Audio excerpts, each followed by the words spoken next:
Hello दोस्तों, भूतिया कहानी में आपका स्वागत है। आज मैं आपको एक डरावने भूतिया अस्पताल के बारे में बताने वाला हूँ। तो चलिए वीडियो को स्टार्ट करते हैं। भूतों का अस्पताल, जहाँ से रात को आती हैं खौफनाक आवाज़ें, दीवारों पर पंछी तक नहीं बैठते हैं। ये मऊ का अस्पताल है। भूत प्रेत की कहानियाँ को बचपन से हम अपने दादा दादी या फिर नाना नानी से सुनते चले आ रहे हैं, पर मऊ के अस्पताल वाले भूत के बारे में दावा किया जाता है कि यह किस्सा नहीं बल्कि सच्चाई है। इसी से समझा जा सकता है कि आज भी शाम होने पर गांव में बच्चों को अस्पताल वाले भूत से डराकर चुप कराया जाता है। लोग भी कहते हैं कि वहां से ऐसी आवाज़ें आती हैं कि गांव के लोगों के लिए रात काटना मुश्किल हो जाता है। किसी में आज तक हिम्मत नहीं हुई कि वह अस्पताल में जाकर देखे कि कहराने की और आवाज़ें कहां से आती हैं। मऊ जिले के परदहा ब्लॉक अंतर्गत रैनी गांव में बना सरकारी स्वास्थ्य केंद्र अस्पताल खंडहर की तरह खड़ा है। यहाँ का मंजर झाड़ियों और खंडहर के चलते डरावना लगता है। दिन में भी लोग इस रास्ते से गुजरने से डरते हैं।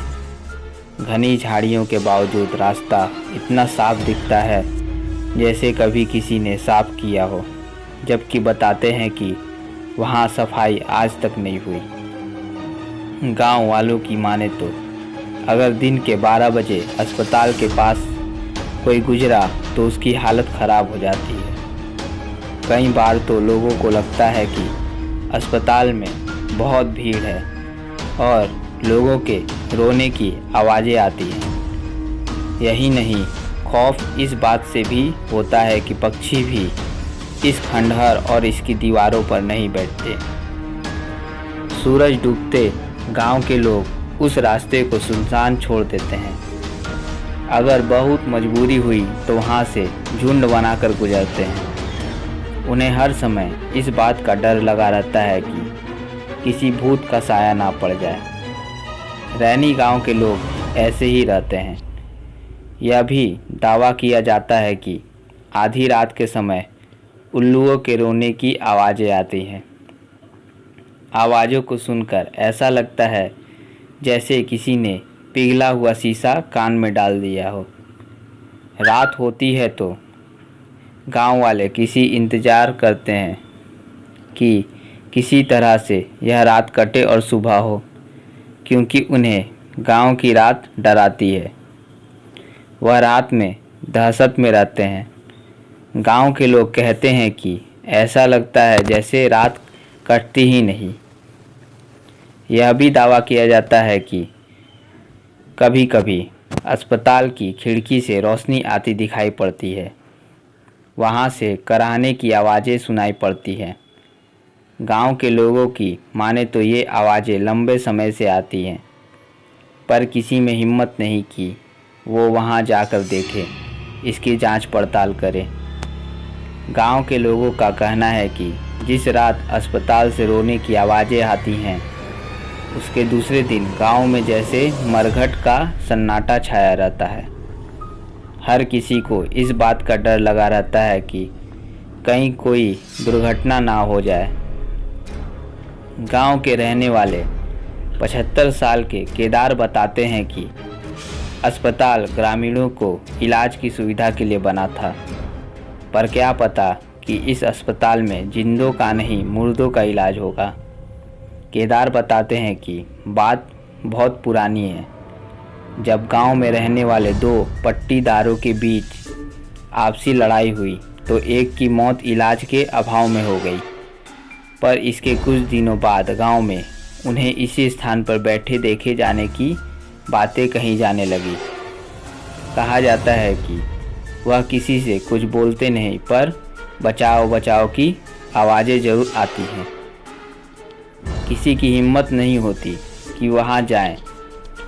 इस घटना के कुछ दिन बाद उनका पड़ोसी भी गांव छोड़कर चला गया और उस परिवार का आज तक पता नहीं चला कि वो कहाँ गए। उसके बाद से जिनकी मौत हुई वह कभी यहाँ या फिर गांव के आसपास नहीं दिखाई पड़े।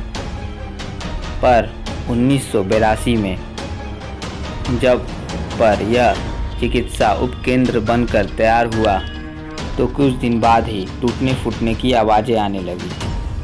कुछ दिन तो लोगों ने नज़रअंदाज किया, पर बाद में ये बढ़ता गया। यहाँ तक बताया जाता है कि जब अस्पताल के डॉक्टर चले जाते तो रात में अस्पताल का दरवाज़ा अपने आप खुल जाता। कुछ दिनों तक ऐसा लगा कि लापरवाही में डॉक्टर से खुला रह गया होगा, पर थोड़े दिनों बाद जब यह घटना सही लगने लगी तो रात के समय तेज रोने की आवाज़ें भी सुनाई पड़ने लगी। अस्पताल के डॉक्टर भी परेशान हो गए। इसके बाद से जब से अस्पताल बना है बंद ही चला आ रहा है। अस्पताल दिखने में नया जैसा लगता है, पर अंदर सारे मेडिकल उपकरण बेकार पड़े हैं। गांव के लोगों का दावा है कि इन सामानों से आत्माओं का इलाज होता है। गांव प्रधान मुकेश राय बताते हैं कि यहाँ पर वर्तमान में तैनात मेडिकल विभाग की मिडवाइफ यहाँ कभी नहीं आती। प्रधान की बातें सुनने के बाद जब पड़ताल की गई तो अस्पताल की बिल्डिंग के आसपास तक, यहाँ तक कि दरवाजे के पास भी लोगों के मलमूत्र फैले हुए थे। वहाँ जाना भी कठिन था गंदगी के चलते। उपकेंद्र पर तैनात मिडवाइफ गांव में तो आती है पर अस्पताल नहीं जाती, क्योंकि लोग कहते हैं कि वहाँ भूत रहता है। तो दोस्तों, ये था मऊ ज़िले का वो खौफनाक अस्पताल। अगर आपको हमारा वीडियो पसंद आया हो तो लाइक और कमेंट कीजिए, और ऐसे ही खौफनाक कहानियाँ सुनने के लिए हमारे चैनल को सब्सक्राइब कीजिए। आप हमारे चैनल को देखते ज़रूर हैं लेकिन सब्सक्राइब नहीं करते, कृपया सब्सक्राइब कीजिए।